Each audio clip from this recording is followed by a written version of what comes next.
سعودی عرب کے علاقے علالہ میں سنہری صحرائی ریت میں واقع جبل فیل یعنی ہاتھی والی چٹان ابھی تک عالمی سطح پر ارضیاتی عجوبے کے طور پر جانی جاتی ہے۔ یہ مشہور چٹان ہاتھی کے جسم اور سون کی تصویر پیش کرتی ہے۔ تاریخی مقامات اور قدرتی جمالیات کو اپنے کیمرے کی آنکھ میں محفوظ کرنے والے لوگ اس قدرتی ڈھانچے کا جمال اطراف میں موجود ماحول کے سحر سے لطف اندوز ہوتے ہیں۔ سعودی عرب کے شمال مغرب میں مدینہ اور تبوک شہر کے نزدیک موجود علالہ نامی قصبہ ہے، جس کی تاریخی 6 صدی قبل مسیح سے شروع ہوتی ہے۔ علالہ نے مختلف تہذیبوں جیسے انڈین، شام، مصر اور عراق کے درمیان رابطے کا کردار ادا کیا تھا۔ دائدان کے نام سے بھی معروف اس قصبے کی خاص بات وہاں پہاڑوں اور چٹانوں پر کی جانے والی نقش کاری ہے۔ علالہ میں آل موسیٰ نامی پہاڑ پر مسلمان جرنیل موسیٰ بن نصیر سے منسوب قلعہ بھی موجود ہے۔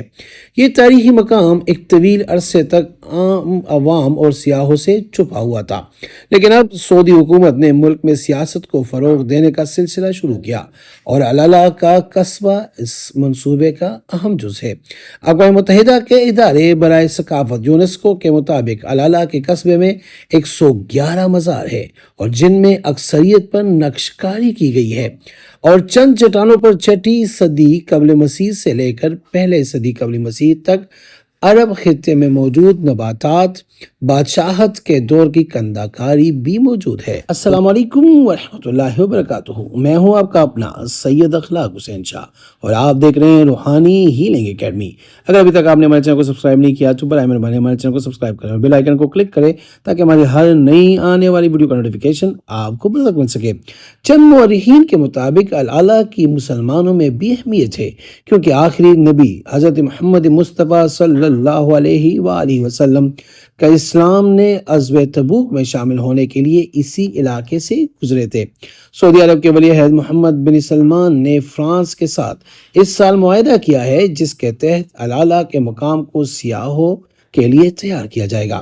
علالہ کی چٹانوں پر مختلف نوعیت کی نقش کاری کی گئی ہے، جن میں سے کئی جانوروں کی تصویریں بھی نمایاں ہے۔ 13ویں صدی میں علالہ دوبارہ آباد ہوا تھا، لیکن جب 1980 کی دہائی میں یہاں جدید طرز زندگی کی آسائشیں فراہم نہیں کی گئی تو یہ مقام خالی کر دیا گیا۔ کہا جاتا ہے کہ علالہ میں آخری خاندان نے یہ قصبہ 1983 میں چھوڑ دیا تھا۔ علالہ کا مکمل رقبہ 2200 مربع کلومیٹر اور سعودی حکومت کا ارادہ ہے کہ یہاں سالانہ 15 سے 20 لاکھ سیاح دورے کے لیے آئے۔ اور کیوں نہ آئے کہ یہاں کی سحر انگیزی ایسی ہے، ادھر کا جمال اور اطراف کا ماحول ایسا ہے کہ اس کے سحر میں ہر بندہ گم ہو جاتا ہے۔ اور اسی میں نرم سمندری ریت پر واقع ہے جبل فیل، اور یہ سمندری ریت اور حیران کر دینے والی دلچسپ شکلوں کی خمیرہ چٹانیں بھی ہیں یہاں پہ۔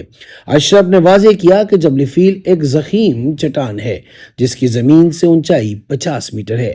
یہ ہاتھی سے مشابہت رکھنے کے سبب خصوصی امتیاز رکھتی ہے۔ اس چٹان کے اطراف پہاڑوں کا ایک مجموعہ ہے۔ یہ مدینہ منورہ صوبہ کے ضلع اعلیٰ سے 7 کلومیٹر مشرق میں واقع ہے۔ وقت گزرنے کے ساتھ تند و تیز ہوا اور دیگر ماحولیاتی عوامل نے چٹان کو اس طرح بنا دیا کہ وہ ایک بڑے ہاتھی کی شکل کے طور پر منسجم بن گئی۔ قدیم دور سے ہی یہ چٹان جبل فیل کے نام سے ہی جانی جاتی ہے۔ چٹان کا یہ نام کب سے پڑا اور اس بارے میں کوئی تاریخی معلومات تو نہیں ملتی۔ بعض مورخین کے مطابق جب طوفان نوح آیا تھا تو یہ علاقہ بھی اس میں ڈوب گیا تھا، اور اگر آپ کا کبھی گزر ہوا ہو وادی جن کی طرف تو ادھر بھی اگر آپ پہاڑوں کی شکلیں دیکھیں، یا مکہ سے اور مدینہ کے درمیان جب آپ جاتے ہیں تو اس وقت بھی اگر آپ پہاڑوں کی شکلیں دیکھیں تو ایسا لگتا ہے کہ اس علاقے میں کسی دور میں پانی کا گزر ہوا اور یہ پانی کے اندر یہ علاقہ کسی وقت میں رہا ہوگا۔